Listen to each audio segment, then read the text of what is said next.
Hola amigos, el día de hoy estaremos hablando sobre las clases de números fraccionarios o quebrados. A ver, de acuerdo con Aurelio Baldor, los números quebrados se pueden clasificar de acuerdo a dos grandes criterios clasificatorios. Pero bueno, nosotros sumaremos uno más, ¿ok? El primer criterio clasificatorio tiene que ver o atiende al tipo de denominador. Y de acuerdo con el denominador vamos a tener dos tipos de fracciones. Por un lado tendremos las fracciones decimales y por otro lado tendremos las fracciones comunes. ¿Cuáles son las fracciones decimales? Decimales viene de 10, ¿ok? Es decir, vamos a tener en el numerador cualquier número, pero en el denominador tendremos la unidad seguida de ceros. Repito, la unidad seguida de ceros. La unidad seguida de ceros, ¿ok?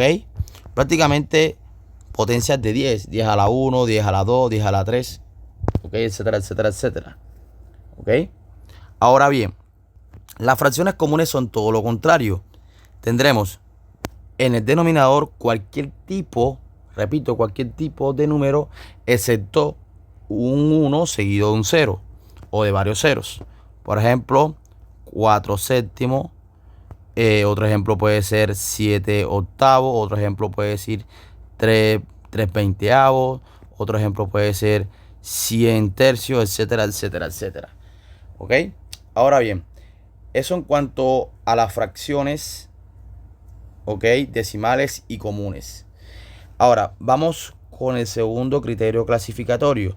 Este atiende o atenderá al tipo de numerador. De acuerdo con el numerador vamos a tener tres tipos de fracciones. Las primeras, y no necesariamente en ese orden, son las fracciones propias. ¿Ok? Estas se caracterizan porque el numerador es menor que el denominador.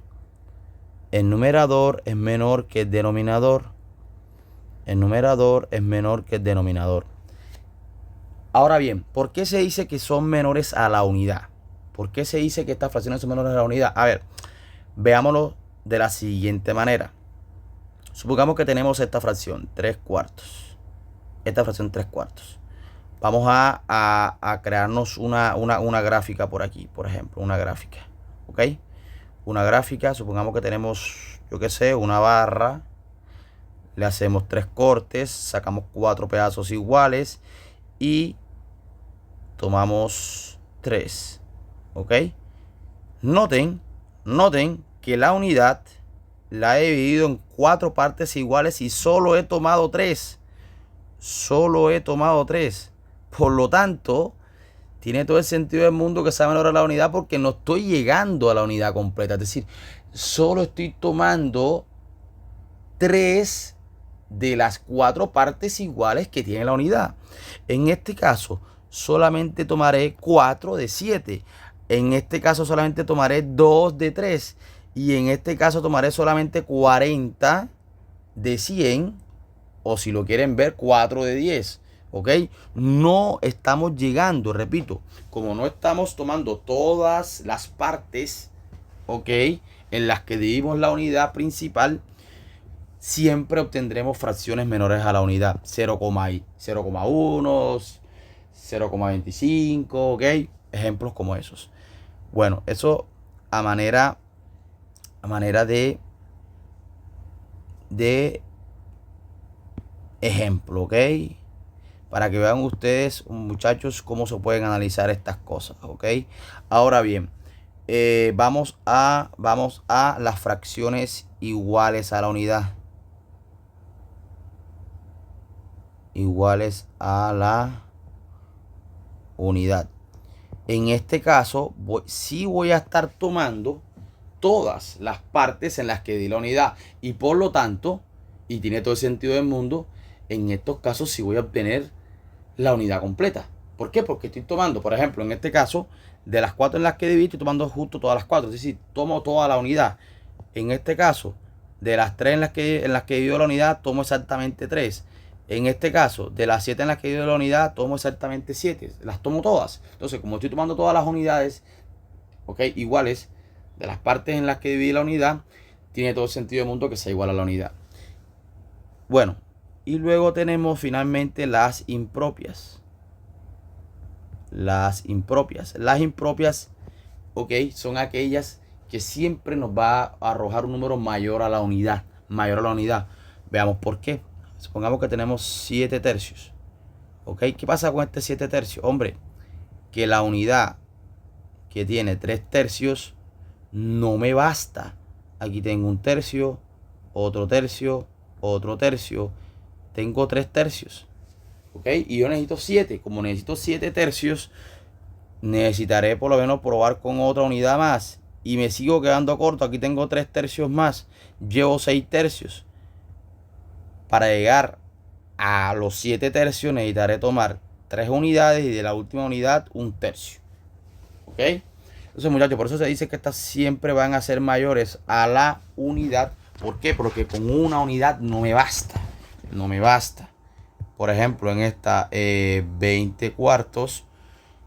Repito, la unidad que tiene 4 cuartos no me va a dar para tomar las 20. Así que necesitaré, ojo, tomar varias unidades. Bueno, muchachos, eso en cuanto a la clasificación de acuerdo al denominador y al numerador. Vamos a cortar esto por aquí y lo veamos por acá.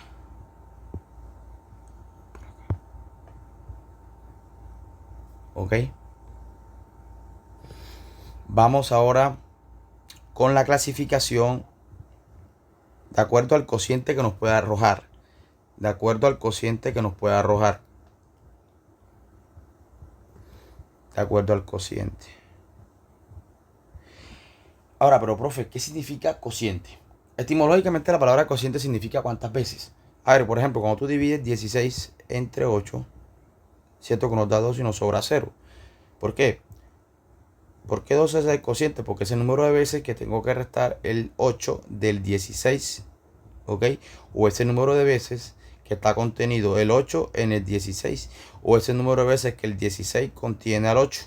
¿Ok? Entonces por eso cociente quiere decir cuántas veces. Entonces vamos a tener en ese aspecto dos grandes grupos de fracciones. Las fracciones que nos van a arrojar como resultado o como cociente números enteros. Y las fracciones que nos van a arrojar números decimales. Entre las fracciones que nos pueden arrojar un número entero tenemos, por ejemplo, yo que sé, 16 cuartos, que nos da 4. Otra puede ser 8 medios, que también nos da 4.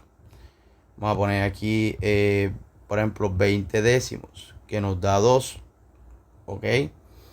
Noten de que aquí, ojo, las fracciones arrojan números enteros como cociente. Ahora, entre las que nos arrojan decimales, vamos a tener las siguientes. A ver, vamos a tener aquellas que nos van a arrojar decimales exactos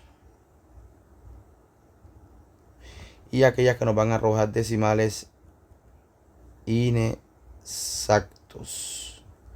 A ver, dentro de las fracciones que nos van a arrojar decimales exactos, tenemos, por ejemplo, yo que sé, tenemos, por ejemplo, 25 centésimas, 7 enteros, 461 milésimas, etcétera, etcétera, etcétera. Por ejemplo, 5 enteros con 2 décimas. Es decir, noten que después de la coma tenemos un número finito. ¿Un número finito de qué? De números. Ok, por eso también se le llaman fracciones que arrojan decimales finitos. Ok, por lo que, repito, tenemos números finitos de decimales después de la coma.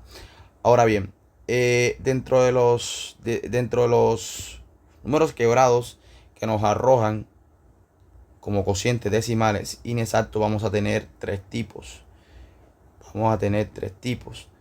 En el primer grupo, y no necesariamente en ese orden, tendremos los periódicos puros. Dentro de los periódicos puros tenemos, por ejemplo, 0,333, etcétera, etcétera, etcétera. Otro ejemplo puede ser 4,5, 5, 5, 5, 5, etcétera, etcétera, etcétera. Otro ejemplo podría ser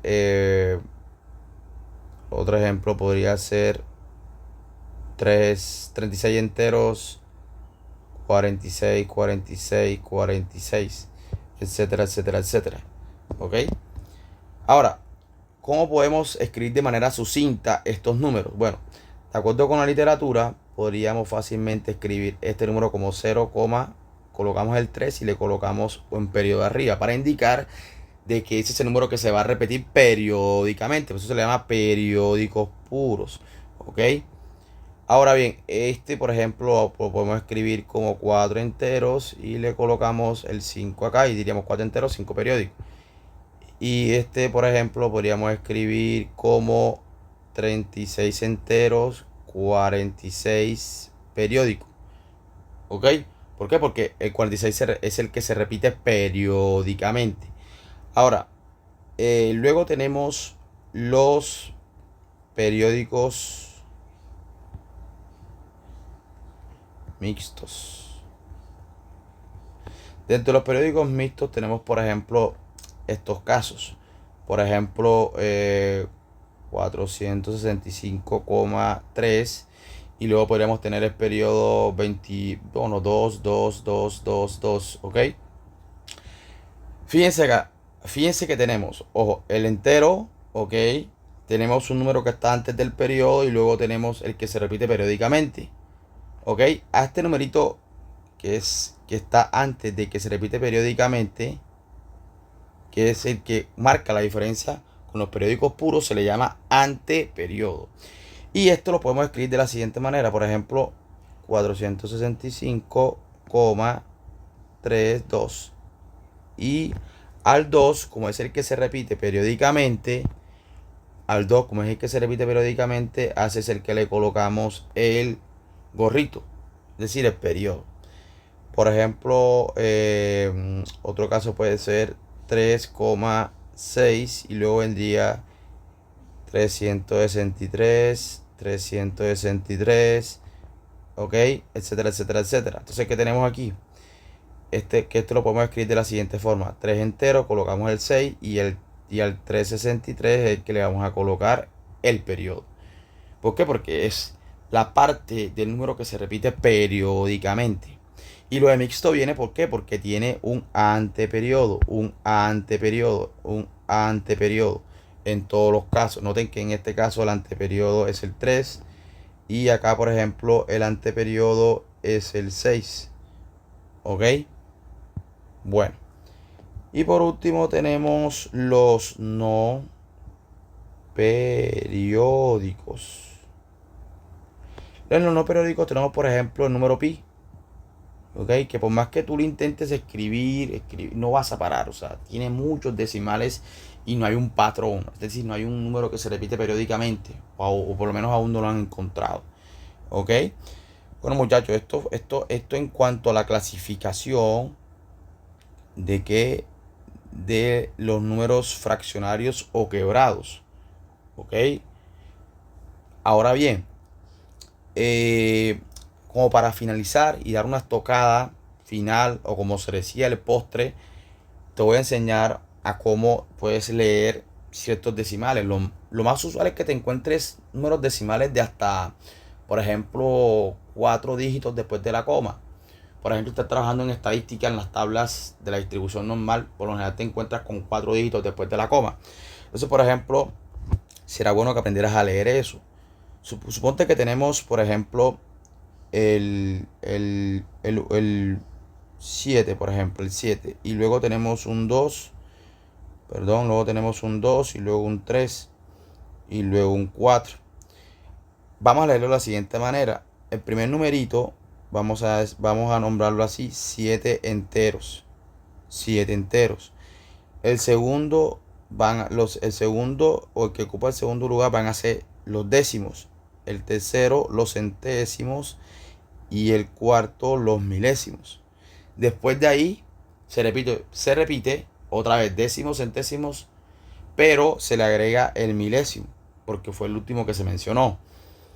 Vamos a ver, en este caso sería 7 enteros 234 milésimos. O 7 enteros con 234 milésimas. ¿Ok? Por ejemplo, este sería 7 enteros 2 décimos. Este sería 7 enteros 23 centésimas.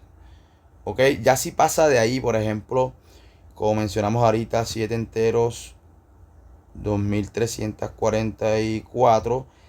Como ya superó el décimo, el centésimo y el milésimo, ok, a la siguiente la vamos a nombrar así: 10 milésimos. El que viene después, 100 milésimos. ¿Por qué? Porque se terminó en milésimo. Entonces, tendríamos 7 enteros, 2344, 10 milésimas. ¿Ok? Si viene uno más, por ejemplo, yo que sé, 7 enteros, aquí tenemos un 2, un 3, un 4, un 5 y un 6.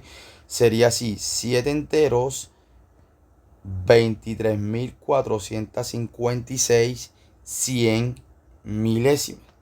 ¿Ok? Porque, repito, hasta aquí llegamos a milésimo. Y luego viene 10 milésimos. Y luego vendría 100 milésimas. Si pasa de ahí, millonésima. Y después de ahí vendría 10 millonésimas, 100 millonésimas. ¿Ok? Etcétera, etcétera, etcétera. Bueno, muchachos, y si te encuentras, por ejemplo, con un número como este, ¿ok? No vas a decir, no vas a decir 0 enteros, ¿ok? 36 centésimas, no. Directamente dices 36 centésimas. En este caso tendríamos 2 décimas. En este caso tendríamos 10 centésimas. Aquí en este caso tendríamos 111 milésimas, etcétera, etcétera, etcétera. ¿Ok? Bueno, muchachos, eso a manera de que de, de cultura, ¿ok? O sea, cómo podemos apropiarnos de todo este vocabulario para poder comunicarnos mejor. Recuerden de que la matemática fue el insumo que utilizó Dios para crear el mundo, muchachos. Y no podemos pretender de que no nos vamos a encontrar o que no nos van a hablar de números en nuestro diario vivir. Bueno, muchachos, espero que les haya gustado la clase de hoy. Espero verlos en una siguiente entrega. No se les olviden suscribirse, activar la campanita de notificaciones y realizar comentarios. Dios los bendiga, muchachos. Que tengan excelente día.